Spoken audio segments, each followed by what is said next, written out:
Today's episode of the InsideEVs Podcast is brought to you by E-Range EV Tyre. E-Range EV tyres are specifically engineered for electric vehicles.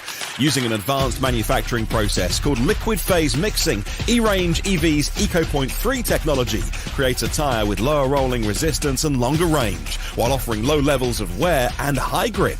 All this while staying affordable. Go to erangetires.com. That's ERANGE tires.com to find your EV's next set of tyres.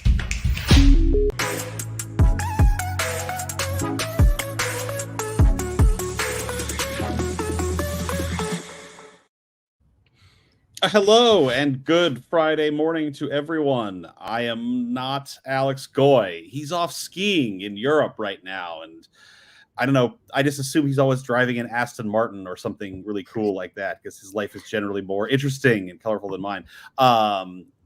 We're glad to have you with us. I'm Patrick George, editor-in-chief of InsideEVs. I'm here with a wonderful crew of podcast hosts for you today. We have Hazel Southwell, Lacey, a.k.a. Nisco Electric, and a special guest for everyone, too, which is InsideEVs reporter Kevin Williams. Say hi, everybody. How are we doing this morning? How's it going? Good, yeah. There's some energy. How's it going? Good, yeah, great to have. I know. I'm in Los Angeles right now. I was testing the Porsche Taycan yesterday. I had 6 a.m. my time. I can't tell you anything about it yet, except it's a Porsche, and if you buy one, you're probably not going to be disappointed in it. How's everybody else doing this morning? Kevin, you've been on the road a whole bunch lately, like a whole bunch, right? I sure have. Where you've been about in the past 2 weeks I went to Napa for the Kia EV9 launch, was home for 4 days in Ohio, then went back out west to Arizona to the Lucid plant expansion where they unveiled the line that's supposed to make the new Gravity SUV, went back home for 4 days, and then went back to Napa to look at the Honda Prologue. So it's been kind of a go last week and a half, 2 weeks. We owe Kevin some PTO. Yeah. Lacey, you're also on the road quite a bit. Where have you been? Where do we find you this morning? That looks like a hotel maybe you're in again? Yes. So yeah, I'm like kind of based in Nashville right now for a project that I'm working on. And today I had the day off. So I'm from my hotel room this time. Amazing. Hopefully something fun that maybe involves cars, maybe doesn't, is on tap also. And Hazel, what's new in your world before we dive into the news and stuff? You know what? My week's been a bit of a write-off, so it's probably. So send well wishes because Indy Cat is not feeling good. So everybody's yes. I apologize for any screamy cat noises during this podcast. It's my elderly cat is not doing good, so she might be louder than usual. I and the rest of this audience send good vibes Indy Cat's way and hoping for good news there. That's not fun. But what we can talk about today is some more fun things, which is the EV news. EV news. A bit of a lighter week on the news front, I think, overall. But for one major thing, which is General Motors had their kind of recap of the last year, their Q4 2023 financial results. In which they told everybody that they are still handsomely profitable from selling gas trucks and SUVs and Tahoes and Suburbans. And had a record year for EV sales. Unfortunately, almost all of those were the Chevy Bolt, which they have killed. And then they kind of dropped on a pretty big bombshell, which is that after years of saying that they needed to skip this step and go straight to EVs, GM is bringing back hybrids. And specifically, it's bringing back plug-in hybrids. And this is a real kind of moment in the industry because I want to go into this crowd's thoughts on this. There's a lot of reasons they're doing this. One is that this GM thought that they could sort of go right into the purely electric market and have those sort of offset all the gas guzzling trucks they make. And now they're realizing, well, ramping up EVs is harder than we expected. Maybe not all our buyers are quote unquote ready to go there yet. and they do see hybrids as a kind of interim step. Ford sort of made a similar announcement, like they were going to focus more on hybrids last year than EVs and even it out.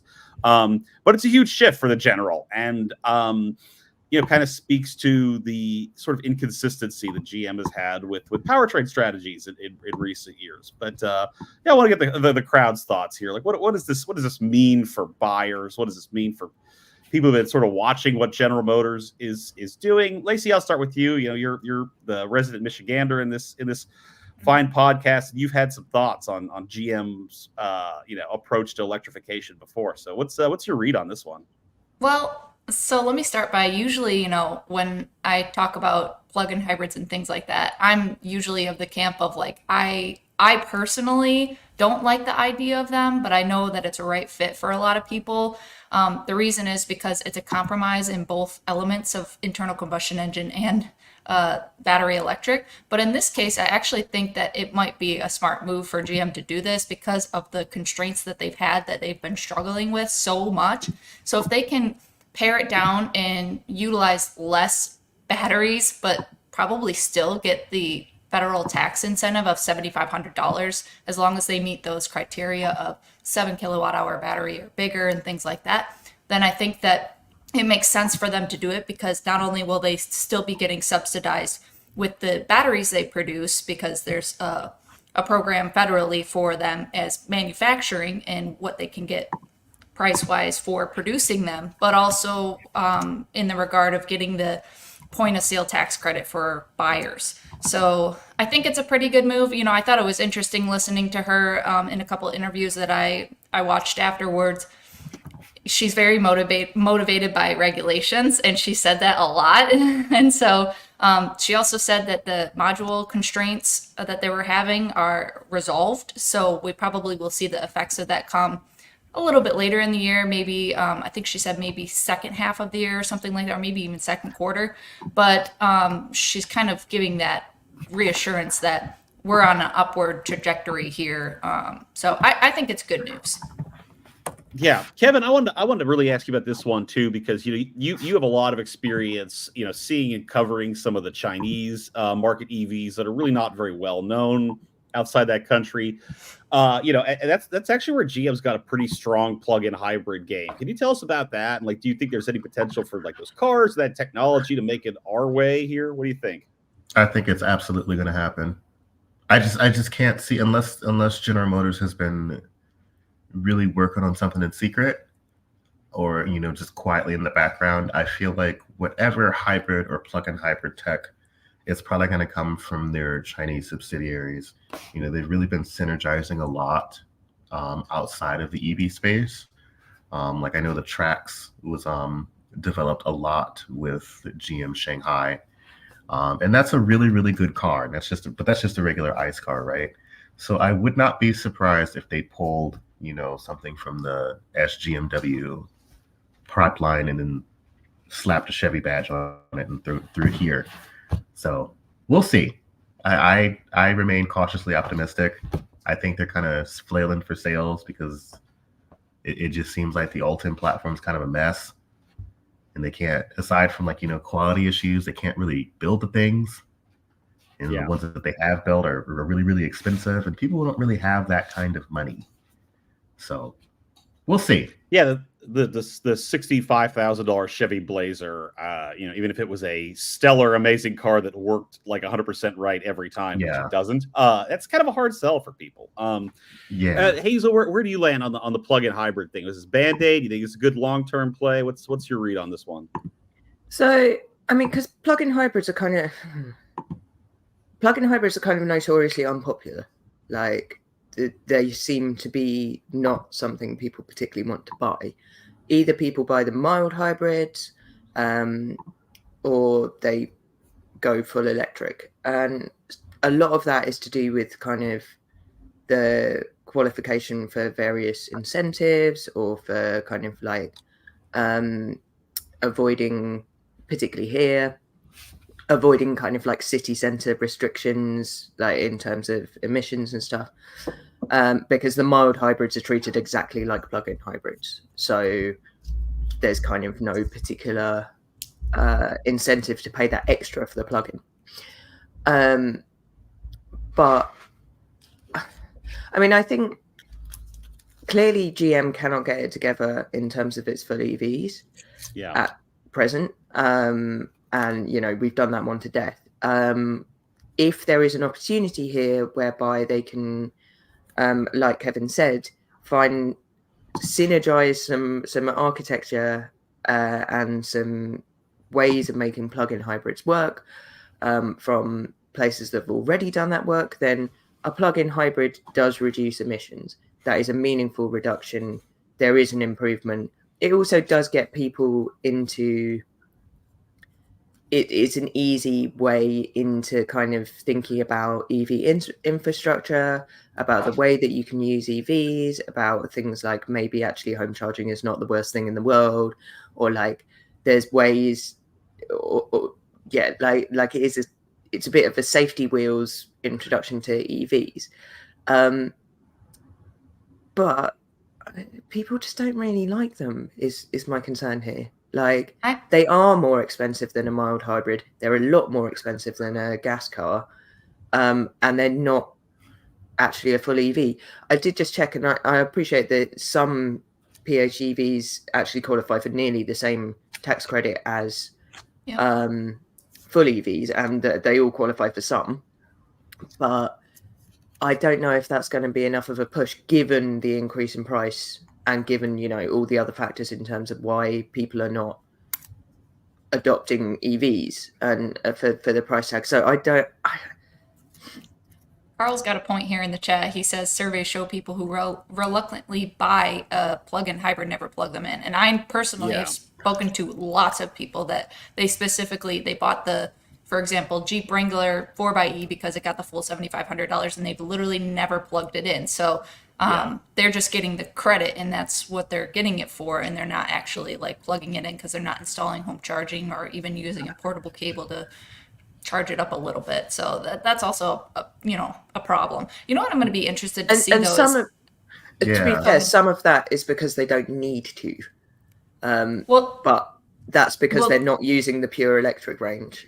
Well, and to this point of the article's headline is that after years of killing Chevy Volt that Patrick put up here, like what is that going to look like? Are they going to put a plug-in hybrid powertrain together that is going to have like 50 miles of range or more? You know, are they going to try to do the 20 to 30 miles of range, or what is that going to look like? Because then, if it's primarily moving towards having more range, maybe people will be more compelled to plug it in, but I just don't know. It's tough to say. I would like to think the numbers are improving. So I had a Generation 1 Chevy Volt that I recently got rid of. And it's interesting because I bought it broken, got it running. And I did a piece for Road and Track last summer about how, the car had 140,000 miles, and you could see in the car's computer work that it had been charged maybe 3,000 miles out of those 140,000 miles that it driven. Wow. Which is that's pretty embarrassing. But I also wonder if these numbers are improving. I say that at least anecdotally because every time I get an electric car, press vehicle, people always ask, it's like, oh, I could go for charging, but it just seems like a little much. Like I'm scared I'm going to get stuck.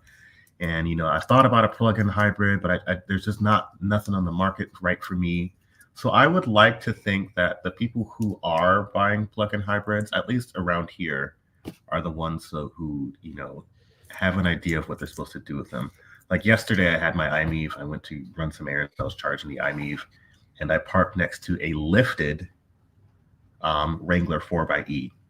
Also charging. America's best-selling hybrid car, or plug-in hybrid car, which is Jeep Wrangler. Which is so silly because I'm pretty sure, after the lift kit and the knobby tires, he's probably getting 10 miles of range. But I mean, I guess 10 miles is better than nothing. So, but I don't know. I would like to think that people who do buy these things are more intentional than they used to be. But also, I don't know. I feel like we should do some more studies again. Yeah, I don't have as much faith as you. I will say though, I was excited to hear. Yeah. Go ahead, Patrick. I was going to add the studies that came out of Europe were really brutal. Is that like the sort of the European regulatory authorities, of which there are, I don't know, billions. Europeans love regulating things. They did studies that was like all of these, a bunch of different companies in Europe got tax incentives to buy PHEVs for their fleets. So like, when you got a company car, it was a PHEV, but when you get a company car, you usually get a gas card. So nobody was charging those PHEVs because like, it's not your money. Why do you care? And that means you're driving around with a dead battery and you're getting no benefits from electrification, and you're using more gas because you're carrying around literal dead weight from doing that. And so like they really slammed these things in these various reports, being like, look, these are disaster. People weren't using these products right. And they were worse for emissions than even pure gas cars were by some metrics. I just want to know what products is GM going to put this on? Because it's just kind of this, oh yeah, we're bringing back plug-in hybrids. Okay, cool. On your current models, on the Tahoe right now, how long does that take to engineer? We talked about stuff that's going to come out in 2028. Like what is the play here? It's not just like you could, especially a plug-in hybrid is a very complicated system. It is a battery EV with charging and a gas engine that must work together. Like I'm not confident they could just throw these on the market by 25 or something like that. So I don't know. It's an odd one too. And then every Chevy Volt owner out there who like loved those cars is kind of like folding their arms to be like, really, guys, okay. I think the car in the picture would work. What is that? What is that? Let's tell us what we're looking at here for those. Yeah, that is a Buick V-Lite 6. So it's a 5-passenger station wagon that's available either in hybrid form or plug-in hybrid form. Handsome wagon. Electric form or plug-in hybrid form. I honestly think that's a smart play. Like then you have like a Kia Niro-esque, whichever one. Obviously, you'll probably have like a somewhat compromised platform, but who cares at this point? I think they need to sell some models. So yeah, we'll say I was really happy to hear that she was still like saying, by 2035, and this is at this point, so we'll see if her tune changes, but she was like, by 2035, we still plan on being all electric. So it's not like we are trying to, necessarily like slow down on the EV side of things, because we'll use this to fill the gaps, is what she was saying. If you want to believe that, fine. I thought it was somewhat positive to hear that out of her mouth, but we'll see if it changes.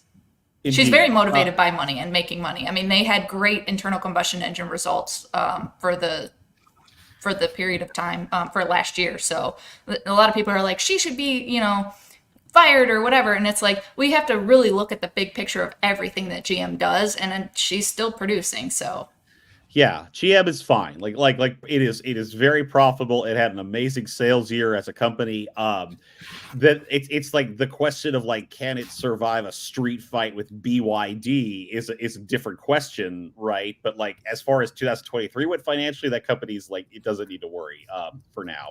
But I do want to shift gears a little bit and talk about one company that we don't have any gears. I'm sorry. I know. I'm beholden. That's just dead weight, Patrick. The simulated gears. Sorry, I had to. You set that one up. Yeah, simulated gears made by Toyota that simulate the action of shifting. So we're gonna shift our fake manuals with our fake engine noises and talk about another company where we discuss the future a lot, and that is Lucid Motors. I bring this up because Kevin was last week because we send Kevin all over the world. He was at their factory opening, the factory expansion opening in Arizona, where they're going to do a lot at this factory. Like they're going to build the Gravity there. They're going to build more Lucid Airs. They have future plans. And, Kevin, I just want to get, your read on like, where's Lucid at now? A lot of people are like, why are you doing this mega factory expansion when you sold about, I think, 6,000 cars in 2023? Like it's very interesting startup, great tech, but like it's not like just like selling cars like there's no tomorrow. So give us a download on what you saw out of the Lucid factory, what the execs had to say. Yeah. Everyone was so positive. It was a kind of a big movers and shakers ribbon cutting ceremony that had a lot of Arizona politicians, some other folks, congratulating the factory. But the factory has exploded in size. It's I think somebody said it quadrupled in size. It was about 800 square feet, or it hit 800,000 square feet at first. And after the expansion, it's now 2.8 million or 3.8 million at 3.8 million, because actually Ed emailed me and told me to correct that. But yeah, it's a whole new model line and some other things, basically a secondary line that's going to be able to produce the Gravity or Air sedans if they need to. And it just seems like they're also, stretching out to other spaces. So this is the first time where they've been as candid as possible with its with the forthcoming mid-size program, which is their $50,000 target price car. I'm not even going to say it's a crossover or sedan, because like the silhouette that they showed us was kind of straddling both lines, and then when it's like a large wagon minivan kind of deal. Maybe. It's really hard to tell what it looks like, and Peter Rawlinson was also pretty cagey about it. He says, the styling is not finalized at all. Interesting. But yeah, it's supposed to be a big expansion because the brand has big plans, and they are really putting their foot on the gas to get more cars out of the door. Will it work? I don't know, but I mean, they're definitely trying here. Yeah, they are, and it's that affordable car. I think is going to be. It's like they've sort of speed ran to like Tesla Model 3, right? Like as a company, it's like, okay, Gravity's going to help move the needle a little bit because God knows America loves a big crossover. But like, it seems like the real volume they need is going to be in like whatever the smaller car is. That's like $50,000. But yeah, I don't know. Yeah, like the whole brand is like it's not just the United States. They're really starting to harp more on other markets too. Like I think they started to push cars in Europe. Like I saw, I think Autocar UK, they had a big comparison between the Air, the i7, and some third thing. It's either the EQS or the Taycan. I can't remember, one of the two. And the Air 1. Yeah. Then they talked about how they're going to start selling in China as imports. So they're really starting to push those cars not outside of just the US and Canada. They seemed really, really positive, and not just like PR level positive, but where they tell you things, but you can tell that not everything's right at home. Like they really want to succeed. You ever been on a PR? You ever been on talk to a PR guy where you can tell that they're like telling you the company line, but it's not. Their eyes are red. They're just chain smoking outside. You've never seen them smoke before. Everything's fine here. Which is funny. Suzuki, Which is funny because that was low key one of the other press launches I went on of the three. I'll let you guys figure it out which one. Is that embargoed, or can we talk about that here? It's embargoed. All right. It's not hard to figure out what he's talking about. It's not hard to figure out. Yeah. But things aren't going amazing. Yeah, they're really trying, and we'll see. I know a lot of people. It seems like anytime you post about one of these big startups, that has so much skin in the stock market game, you get a lot of people who are really, Lucid drools, Tesla rules style, and it's kind of hard to figure out what's real and what's fake.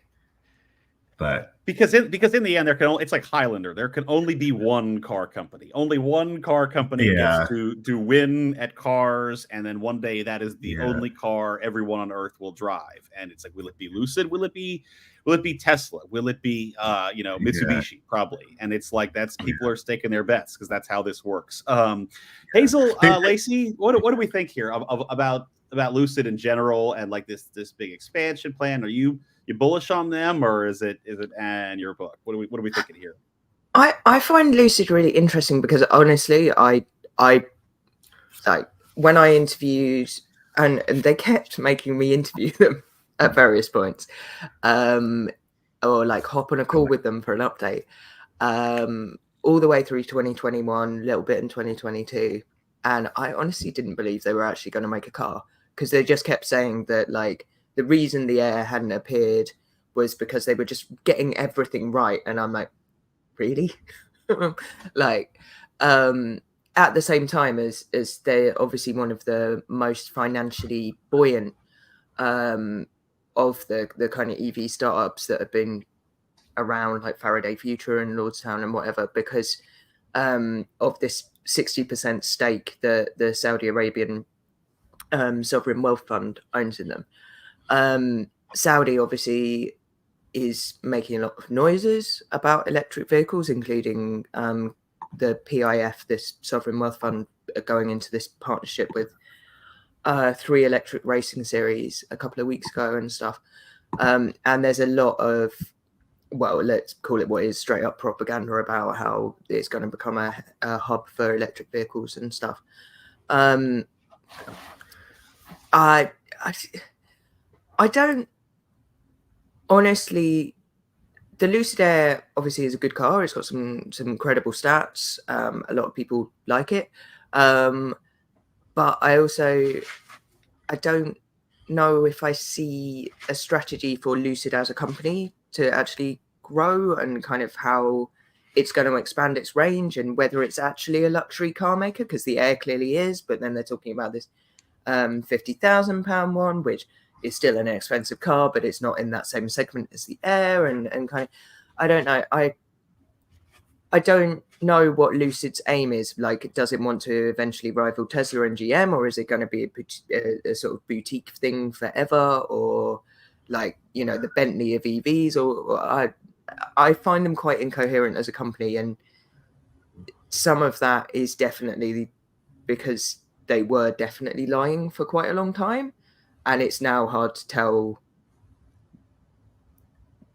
I mean, I believe you if you're saying that they're sounding genuinely positive, because I'm Kevin. I know that you're very good at like seeing through nonsense and the kind of PR stuff that a lot of places put out. But it surprises me that they've reached that point when they was like the absolute opposite end of it. Like, you were just like, why are you talking about it? Like, they could barely answer a question. When they did, it was in this like extremely long corporate speak style and stuff. They actually talked about that too, which is funny. It's just like, we got to improve our communications, because I just kind of straight up asked, like, I just straight up asked, I was like, you know, you guys have a $75,000 sedan. And no matter how good or bad it is A, a sedan, and B, it's $75,000. So what are you going to do about that? And they told me. And people don't know about their brand. Like, hello. They said that. Not a household name. They said that too.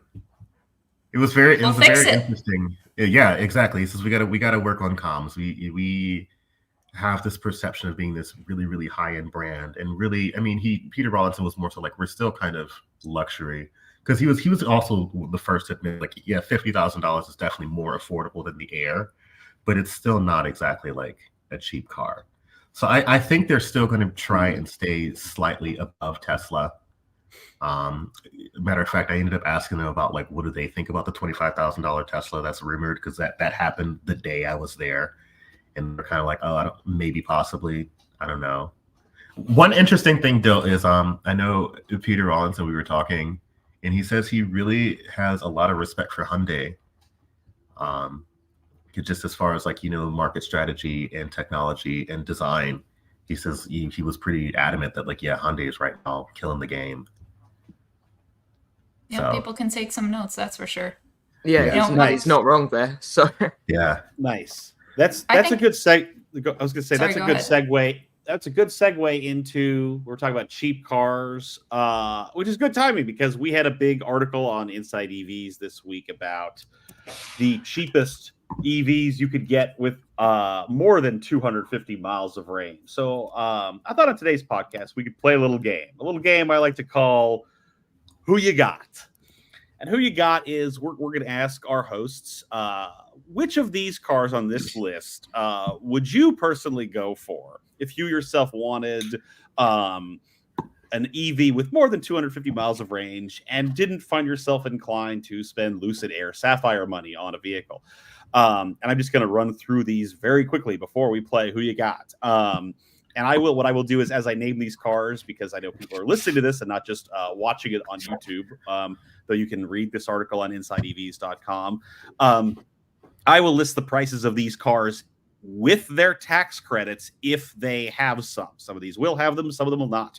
And we'll run through them very quickly in order. We got the Volkswagen ID4 starting at $37,790 with the tax credit. The Tesla Model Y, $38,130 with including a tax credit. The new Highland Model 3, I didn't realize this had gone up. Interesting. It's now $40,630 with the tax credit. The Polestar 2, boy, that thing's gotten cheap. With a tax credit, $40,650. Kia Niro EV, $40,975. Oh, the Kia Niro EV was a little on the overpriced side. The Toyota BZ4X, New York City's next great taxi cab and ride share car, $40,975. Kia EV6, $40,975. Hyundai Ioniq 6, $43,565. Hyundai Ioniq 5, $47,225. And that's about it. So we got a bunch of Hyundais, Kias, Teslas, one Toyota, and a Volkswagen for varying prices. And like, let's also note that if you're a smart shopper, you could probably talk some dealer into giving you a fire sale deal on any of these cars right now, because they're probably tired of looking at them on a dealer lot. So from that list, let's play Who You Got. Kevin Williams, I'll start with you as our guest today. Kevin, who you got? Oh gosh, you have to pick one. I don't like any of these cars. Do tell.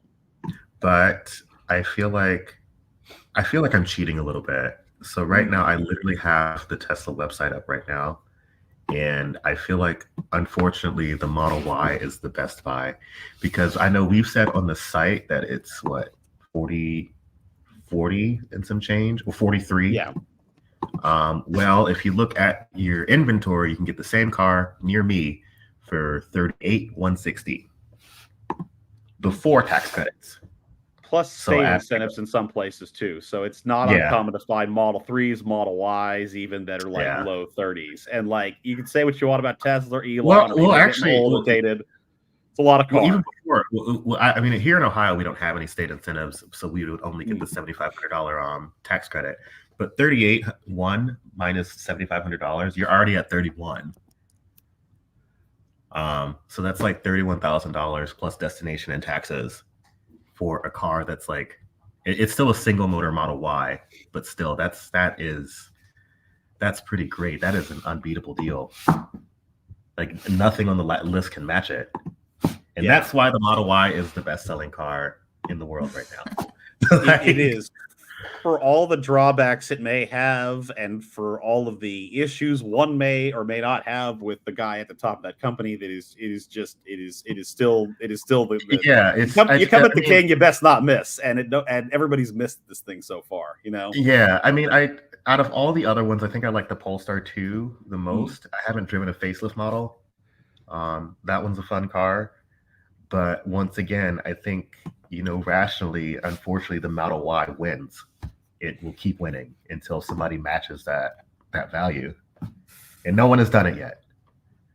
Fascinating. Hazel, who you got? So in terms of like picking off this list, which I spent the morning not quite realizing that we had to pick off the list, and so I came up with something else.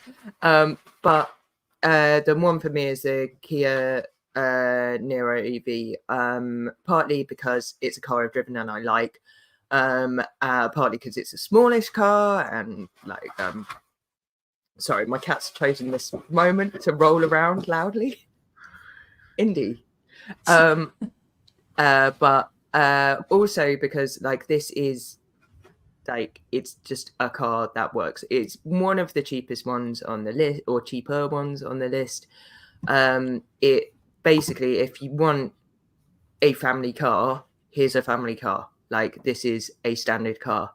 And it was one of Kia's first in terms of like, it looks good. It's got a great interior. Although the specs aren't as crazy as some of the others, like the price reflects that. And I think there is a lot of kind of the reasons to love the Bolt in the Niro. It certainly rides better than the Bolt. Yeah, no, that's very true. Good answer. I drove one of those last year. I think it needed to be cheaper than it was overall, but like I wish there was a world where like the Kia Niro and the Hyundai Kona were like the Chevy Bolt successors, like the proper ones. Like you get them for like, I don't know, 30 grand or less somehow if you sell your soul to the devil or work out some deal or something like that. But like a little overpriced, but like it's still a very good car and a very normal car. And we don't need EVs that are like super fast spaceships or like 1,000 horsepower pickup trucks. Like we need cars. They're just like cars. And like the Niro it's a car, and that's great. Which is why I have a lot of respect for that thing. Lacey, who you got? Yeah, I'm gonna have to agree with Kevin on this one because I've owned a Model Y. I love that vehicle. As much as I don't like that it has a single screen and nothing in front of me to look at, it's still, I think, the best pick in this, not only because of the, price. It's just such a value. Even from me going from my Model Y to my Rivian, like there's like so much that I miss from my Model Y that I didn't even realize. That just like, I don't know, it makes me really disappointed in my Rivian. Like, don't get me wrong, I still love my Rivian, but it's just like, the Model Y is an incredible value. The amount of things you can fit in that vehicle is wild to me. Like, it drives well. It has, reliable charging, good level 2 charging, very, comprehensive infotainment system. It's just very easy to use once you understand the infotainment system. It's just an amazing vehicle, and the price is just incredible that they can get it down and compete even with like an internal combustion engine vehicle. And it just makes me feel like, man, there's a reason that it's the number one across the board. It's such a great car. Yeah, it's like it's not some coincidence that like every block in America, it's depending on where you go, is like starting to fill up with Model Ys. Like it just the damn thing just works. It just gets the job done. And I mean, It is. I totally get it. If you're curious, there were like this really came down to two choices for me, but like I went with the Chaos pick. I'm going with the Polestar 2. Just because I actually think it's the best and closest Tesla Model 3 competitor that any car company has made yet. I just think it's weird and interesting. It's this kind of tall sedan hybrid thing. I've enjoyed every one I've ever driven. I think it's a great little driver's car. The range is great. You get the sort of novelty of driving like this sort of still very unknown brand from this company. Like everybody thinks it's a Volvo. It kind of sort of is. But it's interesting. Like the runner for me was the Kia EV6, which is a car I really love and admire. But it's like if I, all things equal, like had the choice, like I'd probably go with the Polestar just because I just think it's something really different and novel, and the specs on it are great. But that was that would probably change like from week to week. But if you're asking where I'm at right now, that's it. And I always tend to think, get the car you like the best and can get the best deal on. So like honestly, like almost all these cars on our list are solid contenders, are solid EVs. I think that there's like the BZ4X, the Toyota has some not amazing range and not amazing charging speeds for what it is, but like it's becoming really popular because people just like, they love Toyotas, they love bulletproof Toyota reliability. And like the ID4 Volkswagen has gotten way better since it was first introduced. And I think the VW group, they announced plug and charge. How about that? Finally, the VW ID4 gets plug and charge. I've learned this from talking to Audi too. I've learned it from talking to Porsche. Like VW Group, like they make like quantum leaps in EVs like every couple of years. So like it is getting better. So it's like I think it's going to be a weird year of sales for EVs, but like you have some great choices this year, like the best you've ever had. I will pivot a bit because Hazel had a more Eurocentric choice that we actually wrote about recently in Inside EVs, and to not exclude our European pals in this, I was going to say, Hazel, if assuming you're not able to buy one of these giant American market crossovers, who you got over in Europe? So this is what I consider actually quite a giant car, which everyone's going to laugh at me, but but it is a crossover. And my pick, before I realized that I needed to pick something that you can buy in America, was going to be the MG4, which Alex Goy, who obviously is dead to us this week, has been reviewing the performance version of the MG4 X-Power, which even that one comes in at slightly shy of £36,500, so around like $46,500. And that one actually is just short of 250 miles range because it's got 4 motors and it's all ridiculous, and it's got 429 horsepower, and no one needs that. But anyway, but the bang average MG4 is cheaper than that, and the extended range is 321 miles, which for £36,000, and there are still a few things you can pick up to discount that in the UK.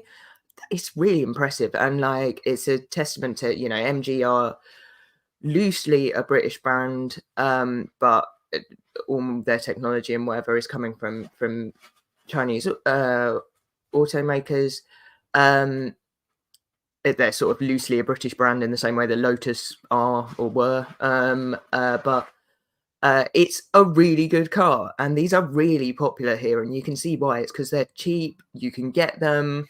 MG are absolutely throwing them out, and if you have a legitimate price point choice between this and like a what's the Qashqai called in America, Nissan Rogue, then this is a good long-term bet for, especially if you live kind of where I do in London, then, or like within the ULEZ area, which is now very much extended.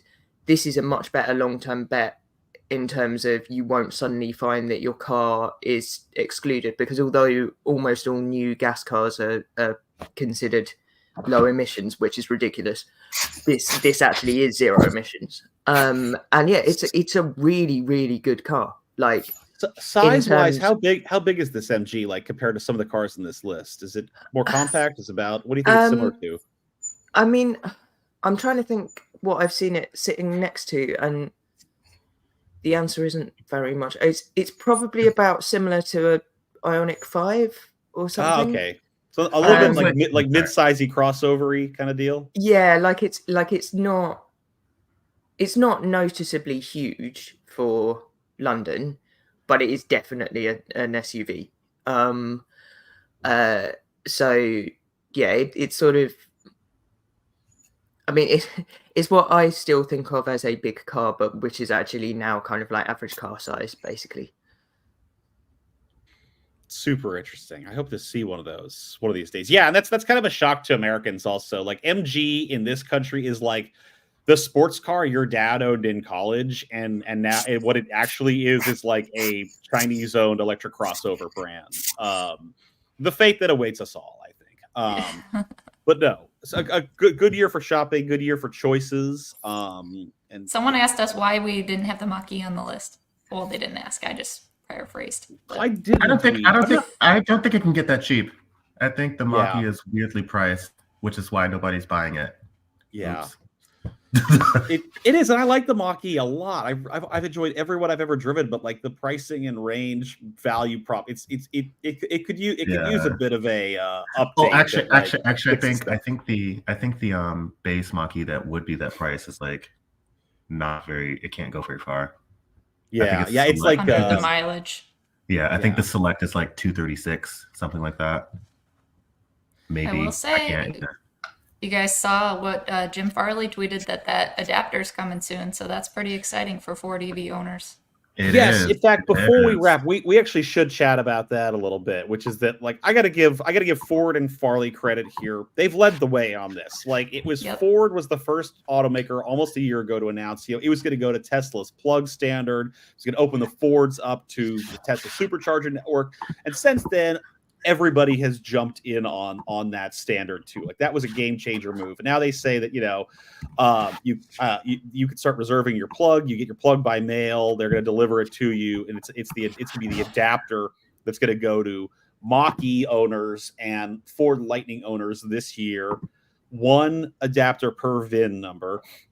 So you only get one per vehicle you own, and then you'll be able to have access to any Tesla station anywhere, granting you almost godlike power in the United States. Frankly, like the ability to just drive your Ford Lightning with just impunity and zero range anxiety. So huge news there. I don't know if anybody has a take on it besides like this is awesome and like kudos to Ford for figuring it out. But I mean, like Lacey, what's your any takes on this development? I have the same sentiment. They did say that it's going to work on V3 and up. So I mean, you probably won't have a problem looking for stations that will be V3 and up for Tesla. And that also Jim Farley had clarified that what did he say? That it's going to work in their infotainment system as like part of their charge assist program. So like they have a specific way that they can do it on their back end where to initiate the payment, it all goes through Ford's software system. So people don't have to download the Tesla app, which I think is awesome. Like that's really what a good. Great win for the customer. Like bigger than the adapter. That's a huge game changer in terms of like the ease of charging, because everyone knows that one of the most annoying things is trying to get the payment into the charger. Yeah. So I think that is just, it just shows that Ford really is working for the customer. They want to provide the best experience they can for their EV customers, and it shows with the action that they've taken on this. Now, I also saw, I don't know if any of you guys watching know of the Mach-E vlog. They're great human beings. Patrick put out a video about the updates on this too, which was really great and informative. But he had mentioned in his video that there was some kind of proposal meeting happening in Utah, and someone from Tesla had been asked, when are these going to become available for non-Tesla EV owners? And that person said February. So I know the original projection was spring, but maybe it comes this month. That would be really cool to see, and that Ford and GM will be the first because they were first to make the deals, but soon after everyone else will start to follow slowly but surely. Very exciting. Overall, so loving it. Yeah, good year ahead. I think that's about it for the Inside EVs podcast this week. We've covered the news. We told everybody who you got, talked about Lucids and hybrids. There's nothing more to say, really. We have had a great journey together. We've grown as people, and I'm really grateful to everybody who's listened to this, and especially to our wonderful hosts, Hazel Southwell, Lacey, Miss Go Electric, and ace reporter and guest star Kevin Williams. So, thanks for joining us, Kevin. Okay, you're welcome. Oh, no problem. Anytime. This was fun. I like doing it. So absolutely. EIC Patrick George, Alex Goy, who has a much better voice and I think is more attractive than I am. We'll be back next week to be an even better and less stilted and weird host than I've been. So get excited for that.